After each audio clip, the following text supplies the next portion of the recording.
Welcome to our channel Sukra's kitchen.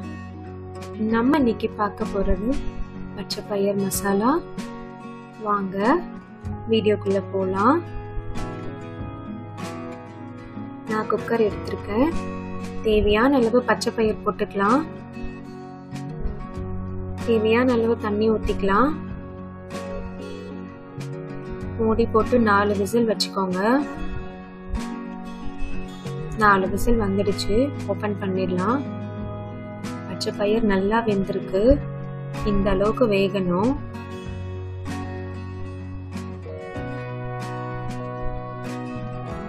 Cooker எடுத்திருக்கேன். தேவையான அளவு எண்ணெய் போட்டுக்கலாம். லவங்கம், பிரிஞ்சி இலை போட்டுக்கலாம். பொடியாக நறுக்கின வெங்காயம் போட்டுக்கலாம். வெங்காயம் நல்லா வதங்கணும். நல்லா கலர் மாறணும். அது வரைக்கும் வதக்கிக்கோங்க. பச்சை மிளகாய், கருவேப்பிலை போட்டு நல்லா கலந்து விட்டுக்கோங்க.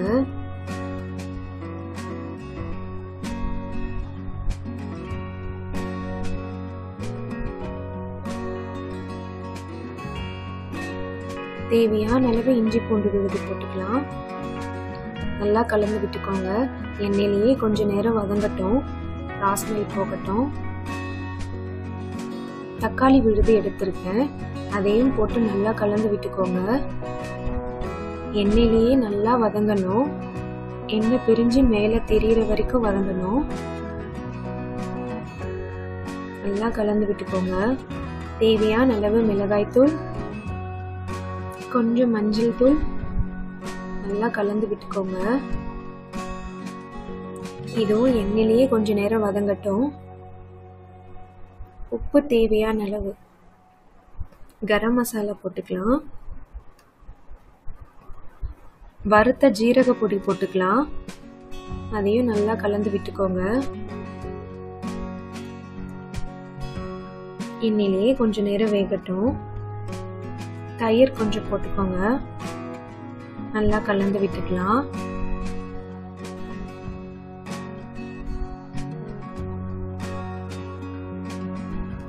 வேக வச்ச பச்சை பயிர் போட்டு கலந்து விட்டுக்கோங்க.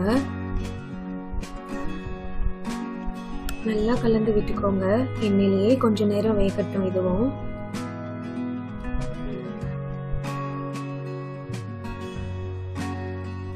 கொஞ்சமா தண்ணி ஊத்திக்கலாம்.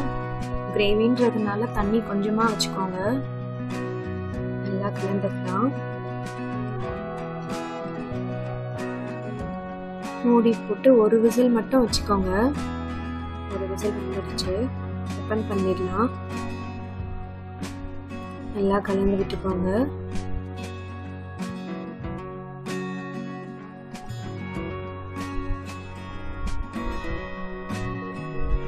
கசூரி மேத்தி போட்டுக்கலாம். சக்கரை 1 பிஞ்ச் போட்டுக்கோங்க. நல்லா கலந்து விட்டுக்கோங்க.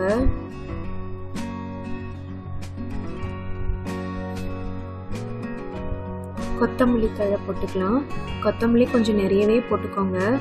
பச்சை பயிர் கிரேவிக்கு நல்லா இருக்கும். நான் நெய் போடுறேன். உங்களுக்கு தேவைன்னா பட்டரும் போட்டுக்கலாம். நல்லா கலந்து விட்டுக்கோங்க.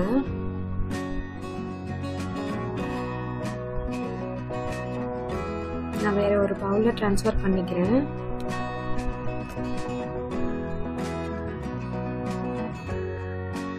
பச்சை பயிர் மசாலா ரெடி.